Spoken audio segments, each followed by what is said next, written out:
ஓம் ஹ்ரீம் பைரவி க்ளாம் ஹ்ரீம் ஸ்வாஹா. நிறைய பேர் அஸ்ட்ராலஜர்ஸ் இருக்காங்க.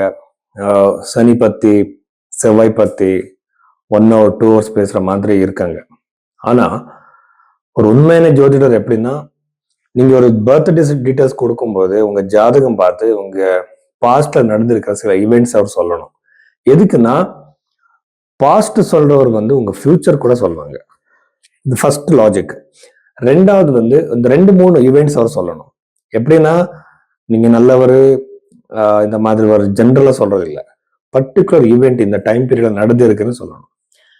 நீங்க அவர் ஏதாவது படிச்சிருக்கலாம், எந்த அஸ்ட்ராலஜி சிஸ்டம் ஆனாலும் கூட அவர் யூஸ் பண்ணிட்டு இருக்கலாம். ஆனா அவர் பாசிட்டிவ் ஈவெண்ட் சொல்லிதான் ஆகணும். அதுக்கப்புறம் நீங்க கொடுத்திருக்கிற அந்த டேட் ஆஃப் பர்த் வச்சு அங்க இருக்கிற லக்னம் என்னன்னு ஃபர்ஸ்ட் கண்டுபிடிக்கணும். நிறைய பேர் நீங்க கொடுத்திருக்கிற டேட் ஆஃப் பர்த்தை வச்சு சொல்றாங்க. இதுக்கு நம்ம ஒரே ராசியில எத்தனை பேர் பிறந்திருப்பாங்க, ஒரே டேட்ல எத்தனை பேர் இருப்பாங்க, இந்த நியூமராலஜி, இந்த டாரட் கார்டு, இந்த ராசி மேல சொல்ற ஒரு இவெண்ட் சொல்றது. ஸோ அதனால நிறைய பேர் கேட்பாங்க, சார் நீங்க எப்படி ஜோதிடம் பார்ப்பீங்கன்னு. நான் ஃபர்ஸ்ட் பாசிட்டிவ் இவெண்ட்ஸ் சொல்லி லக்னத்தை கண்டுபிடிச்சு அவர் ஃபர்ஸ்ட் அவரோட கைரேகை, இந்த சைனீஸ் பாமிஸ்டா இருக்கலாம், வெஸ்டர்ன் பாமிஸ்டா இருக்கலாம், கைரேகை வச்சு அந்த ஈவெண்ட் நடக்குமா இல்லைன்னு நான் பாக்குறேன். அதுக்கப்புறம் பிரஷ்ன சாஸ்திரம் பாக்குறேன். பிரஷ்ன சாஸ்திரத்துக்கு அப்புறம் எல்லாமே சிந்தசைஸ் பண்ணி ஒரு ஈவெண்ட் நடக்குமா இல்லையான்னு கண்டுபிடிக்கிறதுக்காக நான் நிறைய டீட்டெயில லேயர் பை லேயர் பாக்குறேன். இது சயின்டிபிக்கான மெத்தட். நிறைய பேர் இப்படி பார்க்க மாட்டாங்க. ஸோ அந்த அந்த ராசி பத்தி ஒரு 1 hour 2 hours பேசுவாங்க. ஸோ அதெல்லாம் இதுக்குன்னா யாராவது ஒரு கிளைண்ட் நமக்கு வந்திருக்காருன்னா அவருக்கு ஃபியூச்சர்ல நடக்கிற சில விஷயங்கள் பத்தி அவருக்கு 100% நாம கிளியரா சொல்லணும். அதுக்கப்புறம் ரெமெடிஸ் கொடுக்கும்போது புரோத் பராசர ஒரு சாஸ்திரத்தில் இருக்கிற ரெமெடிஸ் தான் கொடுக்கணும். எதுக்குன்னா அங்க ரொம்ப சிம்பிளான ரெமெடிஸ் இருக்கு. பெருசான பூஜை, ஜெம் ஸ்டோன்ஸ், இந்த கருங்குழி மாலா, இந்த ருத்ராட்சி எல்லாமே இல்லை. தானம், மந்திர ஜபம் தான் இருக்கு. சோ இந்த மாதிரி எல்லாம் நம்ம பார்க்கணும். இதுக்குன்னா ஜோதிடத்துல காலசர்ப்ப தோஷம் இல்ல, புரோத் பராசர ஓர சாஸ்திரம் நீங்க படிச்சா அங்க பித்ருதோஷமும் இல்லை, செவ்வாய் தோஷமும் இல்லை. ஸோ நிறைய விஷயங்கள் இருக்கு பேசுறதுக்கு. ஸோ இப்படி உங்க ஜாதகத்தை சயின்டிபிக்கா பாக்குறதுக்காக நீங்க பைரவி ஆஸ்ட்ரோல நீங்க உங்க கன்சல்டேஷன் புக் பண்ணலாம். மீன ராசி 2026 மார்ச் 22 அப்புறம் மீன ராசியில பிறந்தவர்கள் என்னென்ன விஷயங்கள் பாசிட்டிவ் நெகட்டிவ் இருக்கு நாம பார்க்கலாம். சதுர்த்த பாவத்துல இருக்கிற அந்த குரு கிரகத்தினால கண்டிப்பா நீங்க வீடு தேடுறீங்களா, நிறைய நாள் இந்த தேடிருக்கீங்க உங்க வீடு வாங்குறதுக்கோ ப்ராப்பர்ட்டி வாங்குறதுக்கோ, இந்த டைம் பீரியட்ல அது எங்கேயோ உங்களுக்கு ஆட்டோமேட்டிக்கா வரும். பூர்வீக சொத்து ஸ்ட்ரக் ஆயிருக்கு, அது கோர்ட்ல இருக்கு, இன்னும் நம்ம செட்டில் ஆகல, இப்போ அந்த டைம் பீரியட் வந்திருக்கு. வெஹிக்கிள் வாங்குறதுக்காக ஏதோ ஒரு பொருள் வாங்குறதுக்காக நீங்க ட்ரை பண்ணிட்டு இருக்கீங்க, இப்போ அந்த டைம் பீரியட் வந்திருக்கு, உங்களுக்கு அது அமையும். ஸோ இவ்வளவு விஷயங்கள் ப்ராப்பர்ட்டி ரிலேட்டட் இருக்கு.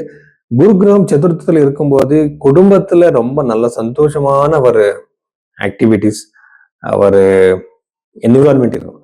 அண்ணன் தம்பி ஒரு ஜாயிண்ட் ஃபேமிலி, எஸ்பெஷலி ஏதாவது ஒரு சண்டைகள் வந்துகிட்டே இருக்கும். ஆனா இந்த டைம் பீரியட்ல ரொம்ப ஹாப்பியா இருப்பீங்க. ஷார்ட் ஜெர்னிஸ் கூட இருக்கு ஃபேமிலியோட சேர்ந்து, ரொம்ப நல்லது.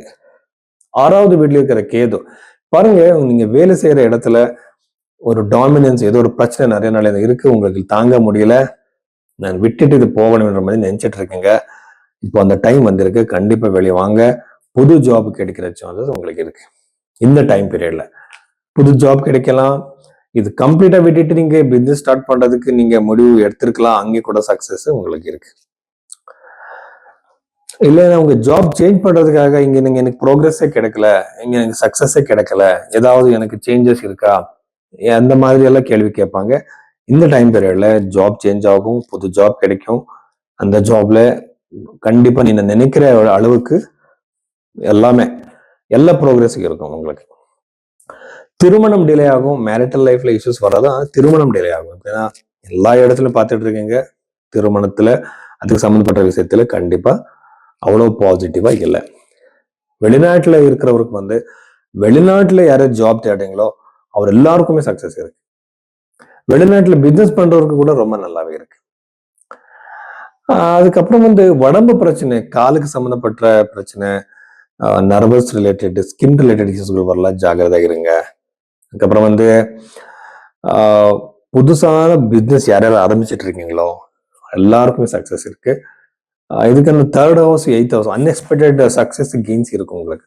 ஆனா அன்எக்ஸ்பெக்டட் தெரியாத பிசினஸ்ல நீங்க பணம் வைக்காதீங்க, இன்வெஸ்ட்மெண்ட் பண்ணாதீங்க, ஜாகிரதை இருங்க. மொத்தத்துல மீன ராசியில பிறந்தவருக்கு ப்ராப்பர்ட்டி ரொம்ப நல்லாவே இருக்கு.